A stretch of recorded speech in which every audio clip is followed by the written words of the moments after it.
Hello student, exercise 8.2 class 11th का question number 3 देखिएगा।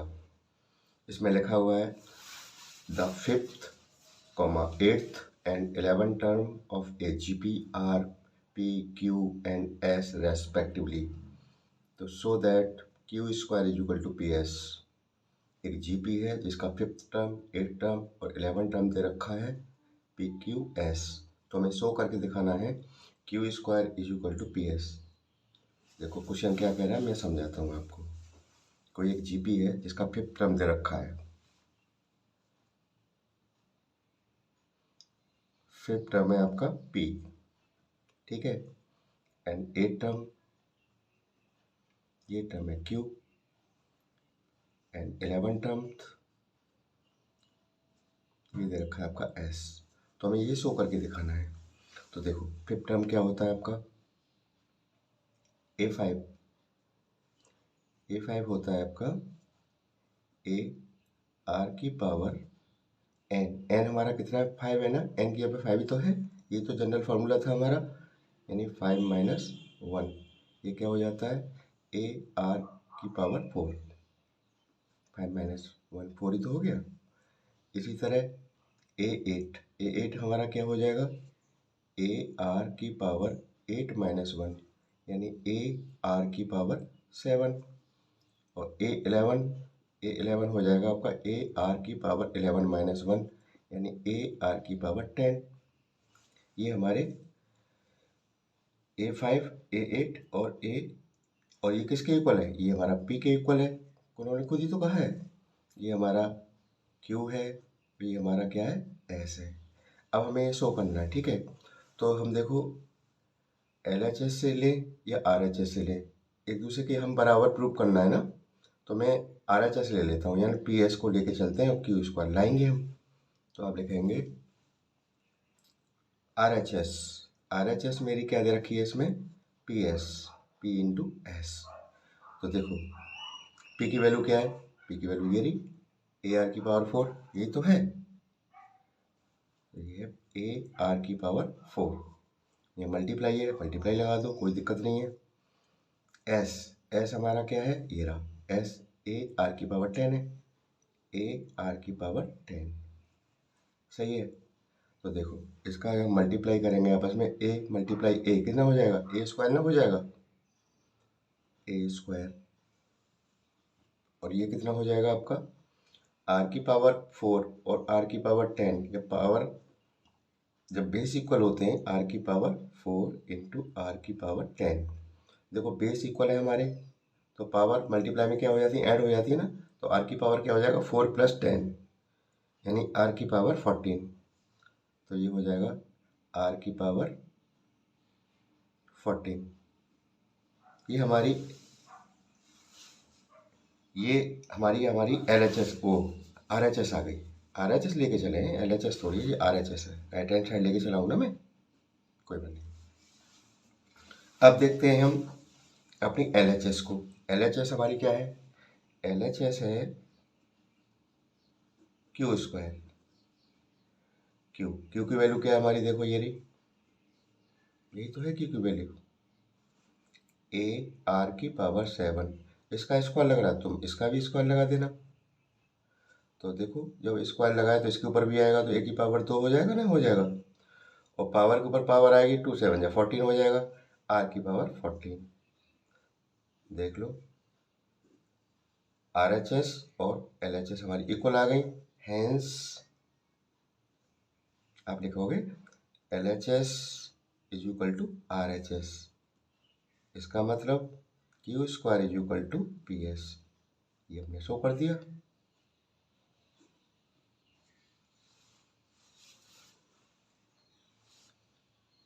ये आपका हो गया क्वेश्चन पूरा 3rd कंप्लीट।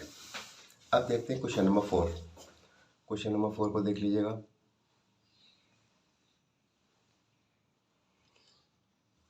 क्वेश्चन नंबर 4 क्या कह रहा है, पहले रीड करें अच्छे से। क्वेश्चन नंबर 4 कह रहा है the fourth term of a GP is square of its second term, यानी किसी जीपी का फोर्थ टर्म है ना, देखो मैं जैसे जैसे कहा है ना वैसे वैसे लिखते जाया करो। Fourth term of a GP is square of its second term, यानी जो फोर्थ टर्म है यानी A4 है, जो A4 है फोर्थ टर्म हो गया, और सेकंड टर्म A2। ठीक है, ये क्या है, इसके स्क्वायर के इक्वल है ये। ठीक है, ये बात समझ में आ गई तुम्हारी में, यानी किसी जीपी का फोर्थ टर्म उसके सेकंड टर्म के स्क्वायर के इक्वल है। और क्या कहा है इन्होंने, the first term is -3। First term दे रखा है, फर्स्ट टर्म हमारा ए होता है, ए इक्वल टू -3 इन्होंने दे रखा है, ये काम आएगा आगे। ठीक है, तो वो कह रहे हैं डिटरमाइन इट्स 7 टर्म, इसका A7 हमें निकालो, ये हमें निकालना है। यहाँ तक तो कोई दिक्कत आई नहीं होगी, समझ में आ गया ना क्वेश्चन। अब देखो इसमें आगे कैसे करेंगे। A4 को मैं क्या लिख सकता हूँ, A4 is equal to AR की पावर n हमारा कितना 4 है ना, 4 - 1, यानी ये हो जाता है आपका AR की पावर 3। सही है, और A2 को क्या लिख सकता हूँ मैं, AR की पावर 2 - 1, यानी AR 2 - 1 तो 1 ही हो गया ना, ये हमारी A2 हो गई, ये हमारा A2 है और ये मेरा A4 है। सही है, अब देखो ध्यान से, उन्होंने क्या बोला है कि ये जो है फोर्थ टर्म जो है इसके स्क्वायर के इक्वल है, तो देखो रख देते हैं हम इसमें, AR की पावर 3 ये फोर्थ टर्म हो गया, ये किसके इक्वल है, सेकंड टर्म, यानी AR की पावर स्क्वायर के इक्वल है, तो AR3 इसे ओपन करेंगे स्क्वायर दोनों पे आ जाएगा, A² और R²। सही है, अब देखो यहाँ से कुछ कैंसिल हो जाएंगे इसमें से, यहाँ पे एक है, यहाँ पे एक है, दो है, तो इससे एक R इधर से खत्म हो जाएगा। ठीक है, अब देखो, अब यहाँ पे R कितने हैं बताओ, यहाँ पे कितने R 3 है, यहाँ पे R के हैं 2 हैं, तो एक R इधर रह जाएगा, तो हमें देखा एक R बचा है, R इज इक्वल टू कितना रह जाता है A, यानी जो कॉमन रेशियो है वो A के इक्वल आ गया हमारा। बात समझ में आ गई, बस अब हमें हमारे पास कॉमन रेशियो आ गया, और फर्स्ट टर्म मेरे पास है ही है, फर्स्ट टर्म क्या है मेरा दे रखा है इन्होंने -3, अब 7 टर्म इन्होंने पूछा है, मैं आसानी से निकाल दूंगा। मेरे को निकालने के लिए दो चीज़ चाहिए होती है, तो कॉमन रेशियो और फर्स्ट टर्म, दोनों ही चीज़ मेरे पास है, मैं इसे आराम से निकाल दूंगा, कोई दिक्कत नहीं आएगी इसमें। अब देखो 7 टर्म कैसे निकालेंगे, A7 इज इक्वल टू होता है AR, n की जगह पे क्या है 7 है ना, तो 7 - 1, यानी AR की पावर 6, ये तो होगा, सारी वैल्यू रख दो। A हमारा क्या फर्स्ट टर्म है, फर्स्ट टर्म क्या है मेरा -3 है, सही है, इनटू R मेरा कितना है A है, A तो है, और A की वैल्यू क्या दे रखी है उन्होंने -3, तो -3 की पावर 6। बताओ कोई दिक्कत तो नहीं है। अब देखो ये भी -3 है, ये भी -3 है, इसकी पावर 6 है, इसकी पावर 1 मान लेंगे, जब बेस इक्वल होते हैं तो पावर ऐड हो जाती है, यानी -3 की पावर कितना हो जाएगा 1 + 6, यानी -3 की पावर 7। -3 को 3 बार खोल देना, -3 गुणा -3 गुणा -3 ऐसे करके 7 बार मल्टीप्लाई कर देना इसका, समझो ना, 1 2 3 4 5 6, ये को ले लो। अब देखो पावर अगर आपकी नेगेटिव किसी नंबर की पावर आपकी ऑड होती है ना, तो उनका मल्टीप्लाई जो होता है ना आपस में कैसा आएगा, माइनस का ही आएगा। अगर यहाँ पे 8 होता तो हमारा इसका आंसर कैसा आता, पॉजिटिव आता। अगर यहाँ पे 9 होता तो नेगेटिव आता। तो कहने का मतलब ये है, अगर कोई नेगेटिव नंबर की पावर अगर आपकी ऑड है तो उसका आंसर नेगेटिव ही आएगा। अगर ये होती आपकी इवन होती, जैसे यहाँ 6 होता, तो इसकी वैल्यू क्या आती, पॉजिटिव आती, प्लस की आती। मल्टीप्लाई करके देख लो, देखो 2 माइनस का मल्टीप्लाई प्लस हो जाता है, इनका मल्टीप्लाई प्लस हो जाएगा, इसका मल्टीप्लाई प्लस हो जाएगा, लेकिन ये वाला माइनस सबको माइनस कर देगा। बस इनका मल्टीप्लाई करके आंसर तो माइनस में आना है, कन्फर्म हो गया ना। अब देखो बस इनका मल्टीप्लाई करना है, इसमें कुछ नहीं रह गया क्वेश्चन में। 2 1 87, ये इसका आंसर हो गया। क्वेश्चन नंबर 4 भी आपका कंप्लीट हो गया। ठीक है, अब देखिए आगे। क्वेश्चन नंबर 5 है इसमें, which term of the following sequence, जो सीक्वेंस दे रखी है हमें, विच टर्म, ये कौन सा टर्म होगा। देखो इन्होंने पहला क्वेश्चन दे रखा है 2, 2√2, 4 डॉट डॉट डॉट इज 128, यानी ये हमारी जो सीक्वेंस है ना, इसका 128 कौन से नंबर का टर्म है, यानी कौन से नंबर पे बैठा हुआ है, ये हमें निकालना है। ऐसे ये सीक्वेंस दे रखी है और इसमें कह रहे हैं 729 इस सीक्वेंस का कौन से नंबर का टर्म्स है, नंबर ऑफ टर्म निकालना है इसका, कौन से नंबर पे है, 11वें नंबर पे बैठा है, 12 नंबर पे बैठा है ना, ऐसे करके को हमारा लगा के किसी नंबर पे तो आएगा ना ये। तो इन्होंने पूछा है which term of the following sequence is 729, ऐसे ये है, ये कौन से नंबर पे बैठा है इस सीक्वेंस में, ये निकालना है मुझे इन तीनों पार्ट्स में। ठीक है ना, समझ गए क्वेश्चन को। तो देखो करते हैं आराम से, कोई दिक्कत नहीं है आपको। तो हमें दे रखा है इसमें, इसका फर्स्ट पार्ट ले लेते हैं। फर्स्ट पार्ट में दे रखा है इन्होंने 2, 2√2, 4, डॉट डॉट डॉट इज 128, यानी इस सीक्वेंस का 128 कौन से नंबर का टर्म है। बात समझ में आ गई ना। तो देखो पहली बात तो मुझे पता चल गया मेरा फर्स्ट टर्म क्या है, 2 है भाई, पहला टर्म 2, यही तो 2 ही तो है, तो फर्स्ट टर्म तो मेरा क्या है 2 है। अब मुझे को जरूरत पड़ती है कॉमन रेशियो की, हमेशा याद रखना। कॉमन रेशियो कैसे निकालते हैं, सेकंड टर्म को डिवाइड करते हैं किससे, फर्स्ट टर्म से, यानी 2√2 डिवाइड बाई 2, सही है। 2 से 2 कैंसिल हो गया, कितना आ गया √2, ये मेरी आर की वैल्यू हो गई, यानी मेरा कॉमन रेशियो आ गया √2। यहाँ तक सबकी समझ में आ गया होगा। ठीक है, अब देखो वो कह रहा है कि जो 128 है ना, किस नंबर पर बैठा हुआ है। पहले एन टर्म का फॉर्मूला लिख लो, A N is equal to क्या होता है, ए आर की पावर n माइनस 1, यही तो होता है।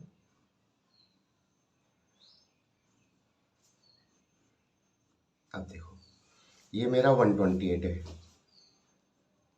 अब किस नंबर पे n नहीं पता मुझे, n तो निकालना है ना। ए मेरा फर्स्ट टर्म क्या है 2 है, और कॉमन रेशियो क्या है मेरा √2 है,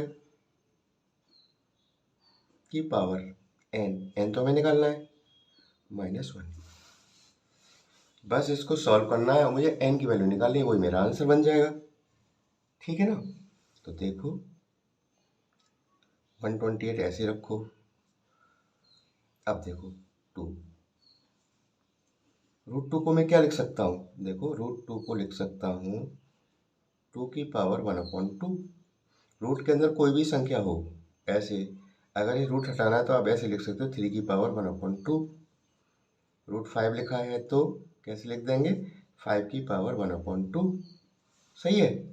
तो मैं इसको कैसे लिख दूंगा, 2 की पावर 1/2, और की पावर तो अभी है ही है क्या, n-1 है।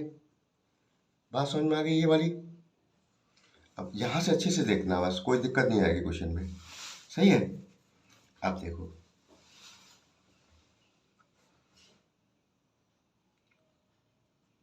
वन 128, इस 2 को चाहो तो नीचे ले लो, इसके अपॉन में आ सकता है ना, ऐसे ले लिया मैंने, कोई दिक्कत नहीं है। अब देखो 2 की पावर n-1, पावर के ऊपर पावर होती है, दोनों का मल्टीप्लाई होता है ना, ये 2 तो आ गया ना, ये 2 है, इसका मल्टीप्लाई इससे करूँगा तो क्या हो जाएगा, n-1/2 लिख सकता हूँ इसको। देखो 1/2 का मल्टीप्लाई आप किस में कर रहे हैं, n-1 में, तो इसे ऐसे भी तो लिख सकते हैं n-1/2, तो मैंने वही लिख दिया है। 2 से इसे काट दो, 2 6 जा 2 4 जा, इसे ऐसे ही रखो अभी, सही है। अब देखो, अब इसके प्राइम फैक्टर कर लो, तो ये 2 की पावर कितना हो जाएगा, 6 हो जाएगा, 2 × 2 × 2 × 2 × करके ये 6 बार मल्टीप्लाई करेंगे ना दो का आपस में, तो 64 आता है, ये मुझे याद है। तो इसे मैं लिख सकता हूँ 2 की पावर 6, इधर 2 की पावर n-1/2। देखो आपने एक्सपोनेंट एंड पावर पढ़ा होगा 8th क्लास में। दोनों तरफ मैंने देखा कि बेस इक्वल है, बेस इक्वल है तो पावर भी कैसी होंगी, आपस में इक्वल होंगी नहीं होंगी।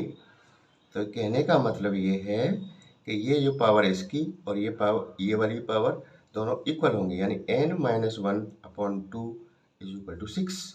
क्रॉस मल्टीप्लाई कर दो ऐसे ऐसे करके, तो n-1 = 2 6 12।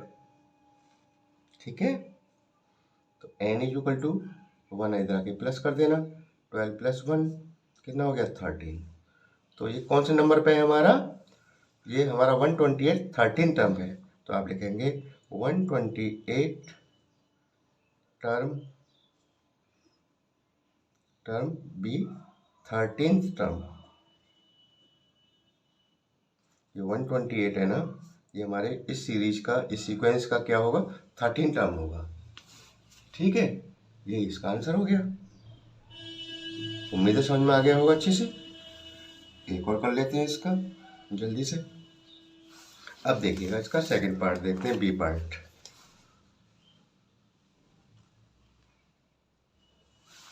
बी पार्ट में क्या कहा है, बी पार्ट में जो सीक्वेंस दे रखी पहले उसे लिख लो, √3, 3 3√3 ... इज 7 to 9। इस सीक्वेंस का 7 to 9 कौन से नंबर का टर्म है, बिल्कुल जैसे अभी किया, जैसे अभी किया है ना, ए वाला पार्ट ऐसे ये होना है। तो देखो फर्स्ट टर्म मेरा क्या है, √3 है, ये तो सबको पता होगा, पहला टर्म ए होता है ये वाला। अब मुझे चाहिए कॉमन रेशियो। कॉमन रेशियो क्या होता है, सेकंड टर्म को डिवाइड करना है फर्स्ट टर्म से। सेकंड टर्म मेरा क्या है, 3 है, फर्स्ट टर्म क्या है मेरा √3 है, इसे मैं डिवाइड कर रहा हूँ। तो इसमें देखो रूट नीचे नहीं छोड़ते कभी भी, तुमने देखा होगा। तो इसका मल्टीप्लाई ऊपर नीचे कर दो, तो ये ऊपर हो जाएगा 3√3, नीचे √3 का मल्टीप्लाई √3 से करेंगे तो क्या आएगा, 3 आएगा ना, 3 से 3 कैंसिल हो गया, यानी कितना आ जाता है, √3 आ गया मेरा। कॉमन रेशियो भी आ गया मेरा, कॉमन रेशियो आ गया आपका √3। बात समझ में आ गई ना। अब देखते हैं कि कौन से नंबर पे बैठे हुए हैं। तो एन टर्म का फॉर्मूला क्या होता है, an = ar⁻n-1। ये मेरा 7 to 9 है। ए फर्स्ट टर्म मेरा क्या है, √3 है, मल्टीप्लाई आर मेरा क्या है, √3 है कॉमन रेशियो, और n-1 पूछा है। ये बात समझ में आ गई यहाँ तक। अब देखो बस सॉल्व करना है इसको, कुछ नहीं है क्वेश्चन में, क्वेश्चन खत्म हो गया समझ लो। देखो इसकी पावर 1 तो मान ही सकता हूँ ना मैं, बेस इक्वल है तो इनकी पावर यानी 1, और ये जुड़ेंगे नहीं जुड़ेंगे, है ना, जोड़ दो इनको। तो √3 तो एक बेस उठा लो, इन पावरों को जोड़ दो, 1 + n-1, -1 + 1 कैंसिल हो गया। बात समझ में आ गई। तो 7 to 9 = आपका कितना हो जाएगा, देखो ये हो गया √3 की पावर n, और √3 को मैंने अभी बताया था क्या लिख सकता हूँ, इसे लिख सकता हूँ 3 की पावर 1/2, और n तो मेरा है ही है, n तो है ही है ना ऊपर। तो यानी इसे लिख सकते हैं, अच्छे से लिख दो, 7 to 9 = 3 की पावर n/2। इनका मल्टीप्लाई करूँगा तो क्या हो जाएगा, n/2। अब इसके प्राइम फैक्टर कर लिया करो, हमेशा याद रखना। देखो 7 to 9 के 3 से करेंगे ना, 3 2 जा 6, 3 4 जा, 3 3 जा, 3 8 जा, 3 1 जा, 3 से 27, 3 से 9, 3 एंड 3 1, 1 2 3 4 5 6। इसे लिख सकता हूँ 3 की पावर 6, 729 को। इधर हमारा क्या है, 3 की पावर n/2 है। मैंने अभी बताया था इससे पहले वाले क्वेश्चन में, दोनों तरफ बेस इक्वल होते हैं तो पावर इक्वल होती है। बेस इक्वल है तो ये n/2 किसके इक्वल होगा, 6 के। तो आप लिख दीजिएगा n/2 इज इक्वल टू कितना 6, क्रॉस मल्टीप्लाई कर दो 1 1 के इसके नीचे, तो n इज इक्वल टू कितना आ जाता है मेरा यहाँ से 2 इंटू 6 12th। तो आप लिखेंगे 729 इज 12th टर्म।